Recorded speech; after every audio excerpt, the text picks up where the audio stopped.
So, if you've been on the internet anytime in the past few months, you've probably seen Nick Fuentes' baby Godzilla-looking face plastered on a thumbnail for some slop podcast or another. He's been on the PBD podcast, the Dave Smith podcast, Bradley Martin's podcast, the Sam Hyde Show, the Gavin McInnes podcast, Glenn Greenwald Show, and the Tucker Carlson podcast, reaching millions of viewers in what he calls a generational run, especially because just a few years ago he was kicked off social media for his extreme views and his participation in January 6. Mike Pence has betrayed the United States of America!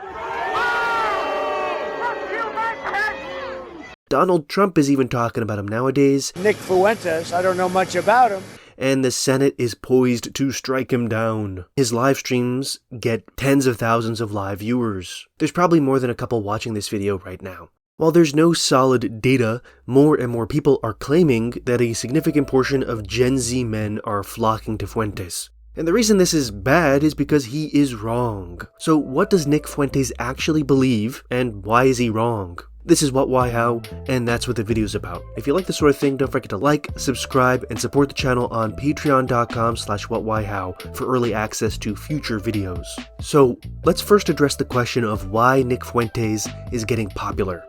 I don't think Fuentes' success is because he makes especially coherent, rational, or accurate arguments. I think it's because 1. Taboo things just get more attention. 2. He's funny in a sort of sassy theater kid way. I kind of like lattes. I like Mexican food. I like La La Land. Arrest me!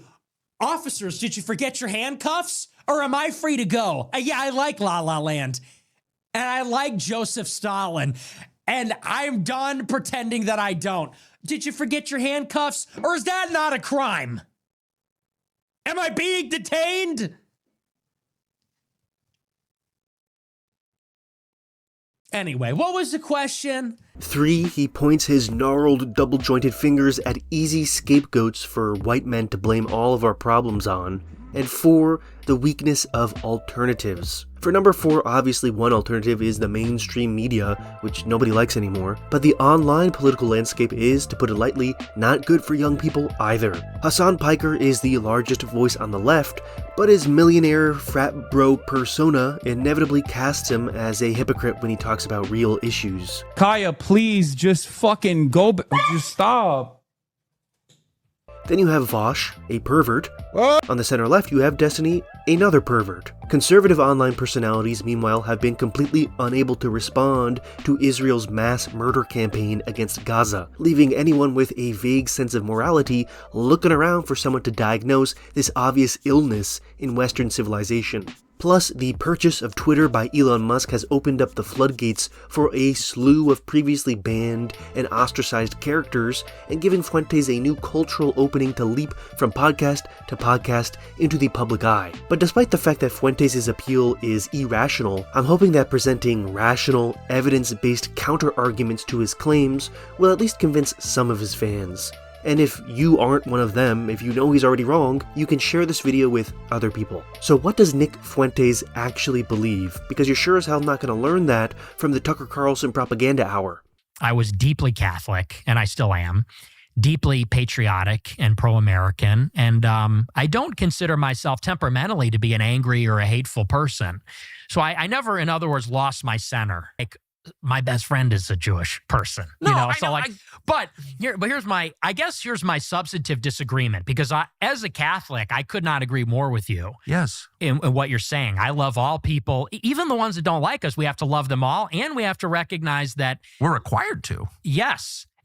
And especially Aquinas says the Jews are a witness people. And so they actually have special protections under the law, according to Catholic philosophy. Well, here is Nick Fuentes himself presenting a 30,000-foot view of his own ideology back in March of this year. Jews are running society. Women need to shut the fuck up. Blacks need to be imprisoned for the most part. And we would live in paradise. It's that simple. It's literally that simple. But the older I get, the more I realize it is really this simple. We need white men in charge of everything again. That's it. Like, it's that simple. Here's another quote from him from October of this year. Here's my program for America. One's in the chat if you agree. We're going to take all these Shapiros, the Weinsteins, the Epsteins, and we're going to take the Zorans, the Hassans, and the Ilhans. We're going to get them all together. We're going to put them on a ship, and we're going to send them back to the fucking Middle East. Send them back to the desert. You can have them. Okay? Let's get all the heads on one side. We'll get all the hats on the other. We're going to put them on a big luxury cruise ship or a giant Boeing 737 MAX, and we can send them all right back to the Middle East. And we'll be all day long. They'll be going to Iraq. They'll be going to Israel. Now, obviously, he's joking around a bit, but the joke isn't the actual heart of the policy proposal, it's the flippancy with which he presents it. Nick Fuentes actually does believe we should kick out people like Ben Shapiro and Zohran Mamdani. Back in June, Nick Fuentes responded to Matt Walsh, Charlie Kirk, and Jack Posobiec by saying, "Let me call your third world immigration moratorium and let me raise you one. No immigration from non-white countries. Let's be simple. This is a white country. This should remain a white country. We should deport illegal immigrants to sustain the white demographics. We should cease immigration from non-white countries for the same purpose. Will you call me? Will you match me now? I'll do you one better. I think that Jews aren't white. So I think as long as we're on the subject, we shouldn't have any more immigration of Jews in the United States. As a matter of fact, I think that if Jews aren't loyal to America, I think they should leave too. I think any Mexican flag-waving Mexican, Palestinian flag-waving Arab, every Israel flag-waving Jew, I think they should all go home. Because none of them are white and none of them are loyal to America. Well, now the ball's in your court. A couple minutes later, Fuentes added, "Now the call is remigration and white identity on explicitly racial lines. And they're giving us this slop from 2015. People are eating it up and calling it a victory. I don't think so. I'm not going to do it. I'm not about to lay down my arms. I'm America first. I'm a Christian nationalist. I'm a white nationalist. This is a white nation, should be a white nation. Everybody knows that." Okay, so does everybody understand Nick Fuentes now? Is there any confusion? He wants to deport a substantial amount of non-white people, even citizens. He wants white people to rule the country, and he wants the basis of the new white country to be his particular interpretation of Catholicism.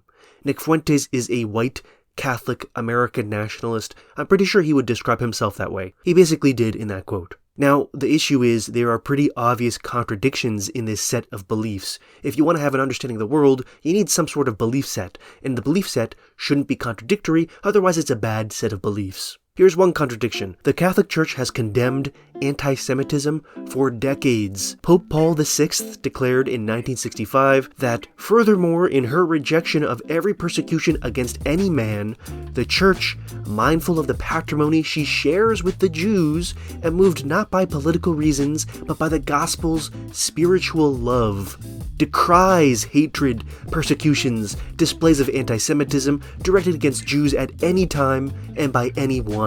In case you don't know much about Catholicism, by the way, the Pope is the moral authority, except obviously Scripture and God. This has been the case forever, but here's what Lumen Gentium, one of the foundational documents of the Catholic Church since 1964, says. In matters of faith and morals, the bishops speak in the name of Christ, and the faithful are to accept their teaching and adhere to it with a religious assent. This religious submission of mind and will must be shown in a special way to the authentic magisterium of the Roman Pontiff, that's the Pope, even when he is not speaking ex cathedra. That is, it must be shown in such a way that his supreme magisterium is acknowledged with reverence. The judgments made by him are sincerely adhered to according to his manifest mind and will. In 1952, Pope Pius XII issued an apostolic constitution, which if you don't know is a very important sort of document, in which it is said, Jesus, Mary, and Joseph, living in exile in Egypt to escape the fury of an evil king, are for all times and all places the models and protectors of every migrant alien, and refugee of whatever kind, who, whether compelled by fear of persecution or by want, is forced to leave his native land, his beloved parents and relatives, his close friends, and to seek a foreign soil. In case that was too vague for you, the document points out that after World War II, the Church urged the United States of America, the country we're talking about, to accept refugees, who anyone familiar with history knows included a great many Jewish refugees, because, and this is from the Church, the natural law itself, no less than devotion to humanity, urges the ways of migration be opened to these people. For the Creator of the universe made all good things primarily for the good of all. Since land everywhere offers the possibility of supporting a large number of people, the sovereignty of the state, although it must be respected, cannot be exaggerated to the point that access to this land is, for inadequate or unjustified reasons, denied to needy and decent people from other nations, provided, of course, that the public wealth, considered very carefully, does not forbid this. Now you might say, well, there's the out. The public wealth of the United States forbids this, and immigrants aren't decent people. Well, I just played you the video of Nick Fuentes himself saying people shouldn't be denied entry based on any consideration of their moral character, but simply on the color of their skin.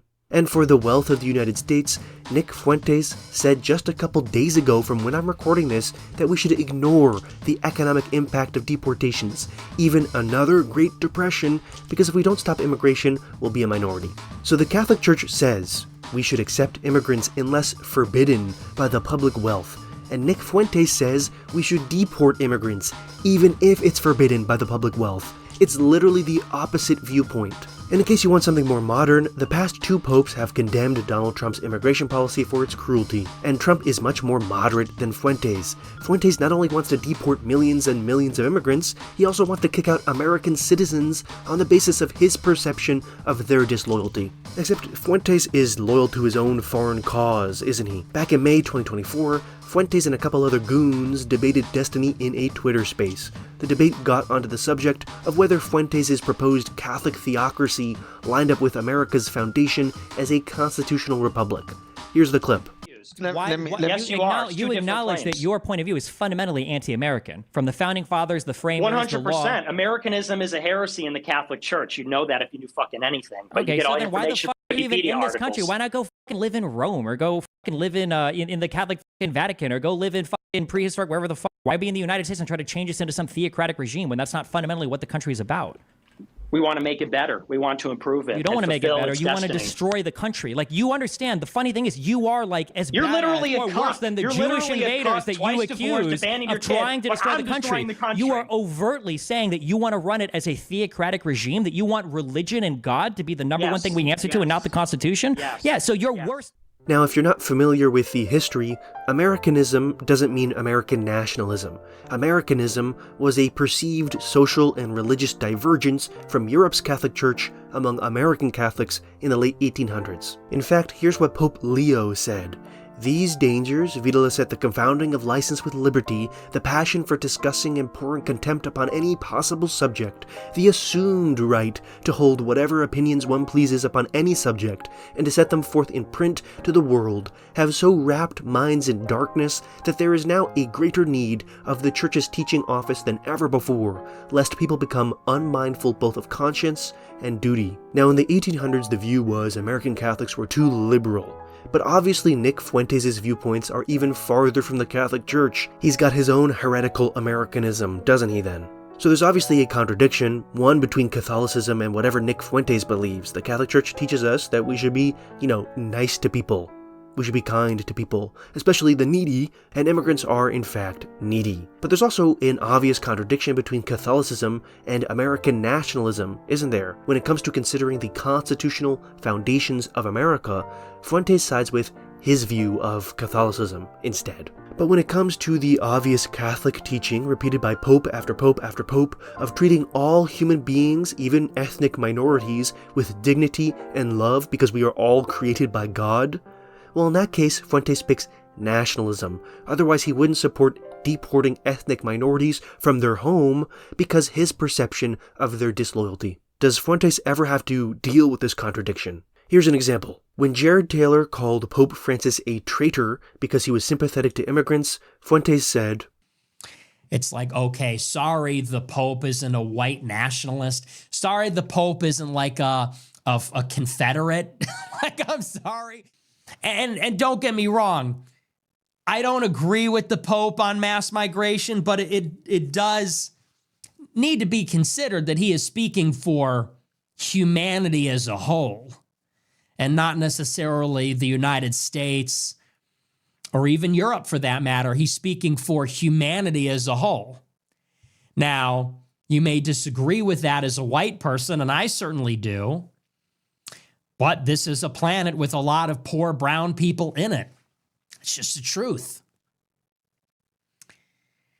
So Fuentes himself admits that Catholicism has a more moderate view on immigration than he does, but he still wants to deport citizens, which is an immense contradiction, an immense violation of the moral teachings of the Catholic Church. Based off what Fuentes said in his debate with Destiny, Fuentes is himself a heretic. He's not a good Catholic. So to put it clearly, Nick Fuentes doesn't actually want a Catholic theocracy, because if he did, he'd have to treat immigrants and non-white people with love. He's putting what he imagines to be the interest of America above morality, as defined by the Catholic Pope and the religion of Catholicism. Fuentes defined himself as a Catholic nationalist, an American nationalist, and a white nationalist, but these things are in contradiction. Nick Fuentes just picks and chooses between Catholicism and American nationalism to support his true ideological foundation, which is white supremacy. But Fuentes is Hispanic. Obviously his last name is Fuentes, which he insists on pronouncing Fuentes.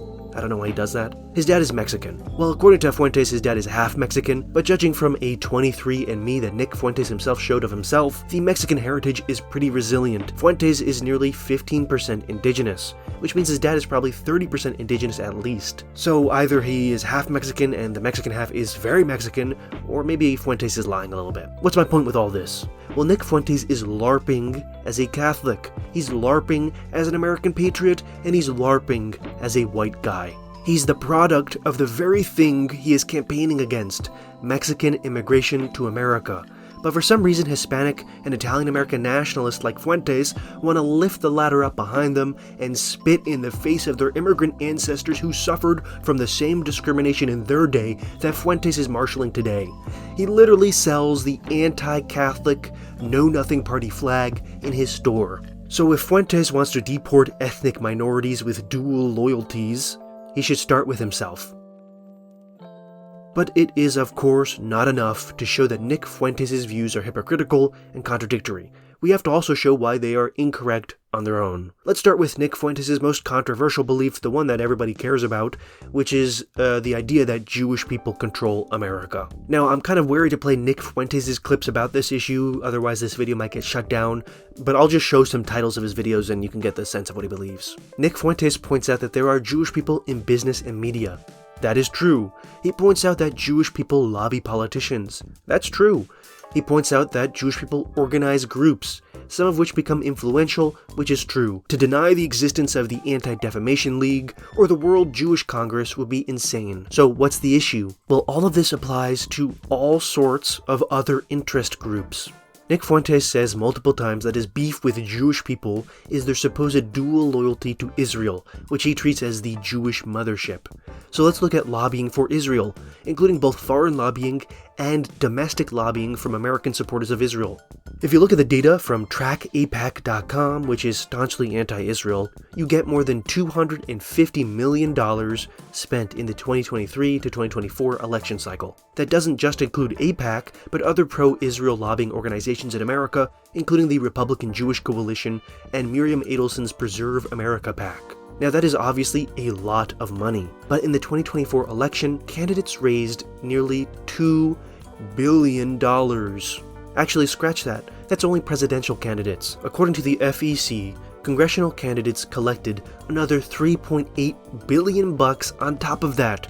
Political parties received $2.7 billion, political action committees raised $15.7 billion, and independent expenditures totaled $4.4 billion. There might be some risk of double counting, so let's do a conservative estimate of more than $20 billion spent in the 2023 to 2024 election cycle. Now, $250 million to support Israel is a lot of money, but that's about 1% of the money spent in the 23 to 24 election cycle. Obviously, US politicians are influenced by that $250 million, but specifically because there is no money in the opposite direction.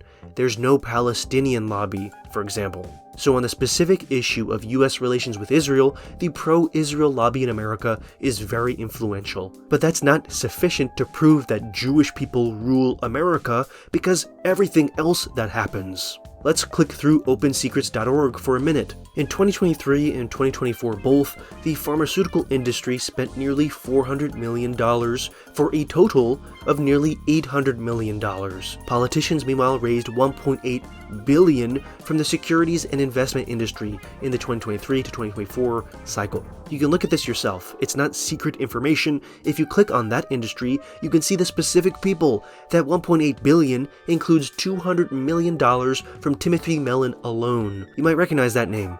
Mr. Mellon gave another $130 million to the government to pay soldiers during the shutdown, i.e. downfall of the Roman Republic shit. The Mellon dynasty, whose patriarch was the businessman turned booming 20s Secretary of the Treasury, Andrew Mellon, isn't Jewish, by the way, but Scots-Irish. Now, obviously $250 million from the pro-Israel lobby is a lot of money. Timothy Mellon alone spent more. Is this enough evidence to say there is a Hibernian conspiracy to puppeteer America from the Irish? I mean, just look at the facts. Irishmen have controlled the Federal Reserve for decades. Not only are a substantial portion of US businessmen Irish, but half the presidents were at least partially Irish. If I were some sort of anti-Irish nationalist, maybe I'd blame Presidents Kennedy and Johnson, both with Irish heritage, for the Civil Rights Act and the Immigration Act, both of which Nick Fuentes hates. Let's take a look at the largest single donors of the 2024 election cycle. Wow, who would have guessed? At the top is Elon Musk with nearly $300 million.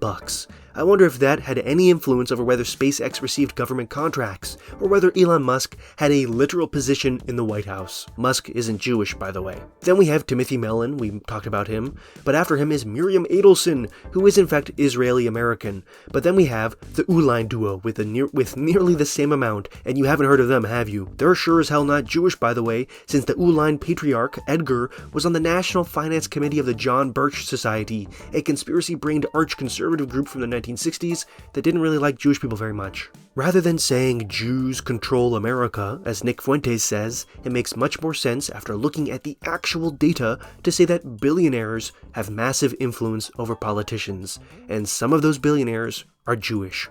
Now, the reason Nick Fuentes focuses on Jewish influence is because he believes Jewish people are disloyal to America. Let's address that claim. If we go to the Pew Research Center, we can find data from February 2024 that breaks up U.S. support and opposition to Israel by the demographics of the respondents. If you listen to Nick Fuentes, you might assume that nearly all Jewish Americans strongly supported providing military aid to Israel during its campaign against Hamas in Gaza. Actually, the number was 56% strongly support, and there is another 18% somewhat in favor for a total of 74%. Now that's a big percentage, but let's look at white evangelical Protestants, 38% strongly support, and another 23% somewhat favor for a total of 61%. That means Jewish people only support a Jewish state 13% more than white evangelical Protestants. Let's look at conservatives. Now that's of course a category that overlaps with evangelicals and America's small Jewish population around 1 to 2%, but in general, 36% of conservatives strongly favor giving Israel military aid and 24% somewhat favor for a total of 60%. Do you see what I'm getting at there? Let's look at Jewish political affiliation in general. If Jewish people were some special class of people who had different interests from the rest of America, then surely we'd see some sort of weird data, right? Around 69% of Jewish people were Democrat or lean Democrat, and 29% Republican or lean Republican in 2024. Now the number fluctuates around, sometimes it's less, sometimes it's more, but that's around what it is. That means Jewish Americans are just about as liberal as people unaffiliated with a religion, but they're less liberal than atheist people and agnostic people, and they're also less liberal than black Protestants. But here's one additional factor we should maybe consider in this equation. Voters who live in cities and voters who have college education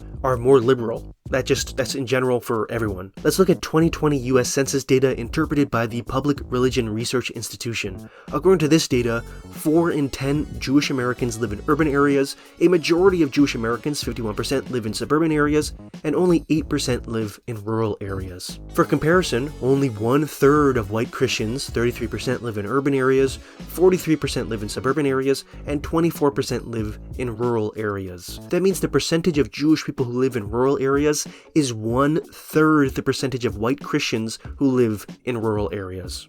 Meanwhile, 31% of Jewish people attained a postgraduate degree, while an additional 27% attained just a college degree. That means Jewish Americans are the most educated religious group in America, besides Unitarians and Hindus. For comparison, 13% of white mainline Protestants and 13% of religiously unaffiliated people attained a postgraduate degree. My point with all these numbers is that the political beliefs of Jewish people aren't especially bizarre or unique. Jewish people disproportionately live in urban areas and disproportionately attend college. And both of these factors influence people, including Jewish people, to be more liberal. Jewish Americans, believe it or not, are regular Americans. They're a lot more integrated than Nick Fuentes, who has himself said he is more loyal to his fake version of Catholicism than America.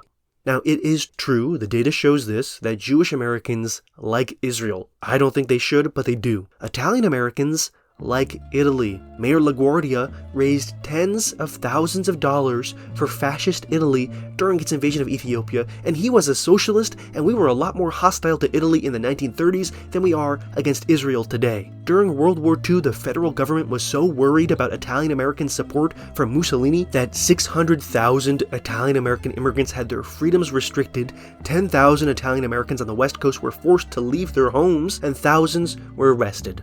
Meanwhile, Irish Americans like Ireland. President Joe Biden literally said, "Stories of this place have become part of my soul," while visiting Ireland. Sinn Féin raised millions of dollars from Irish Americans. There's a whole book on Irish Americans' very thorough involvement in the Troubles. And by the way, the Northern Irish were trying to get independence from Britain, an American ally. This isn't to say that we should persecute these ethnic groups. I'm an Italian American, I don't want to be persecuted.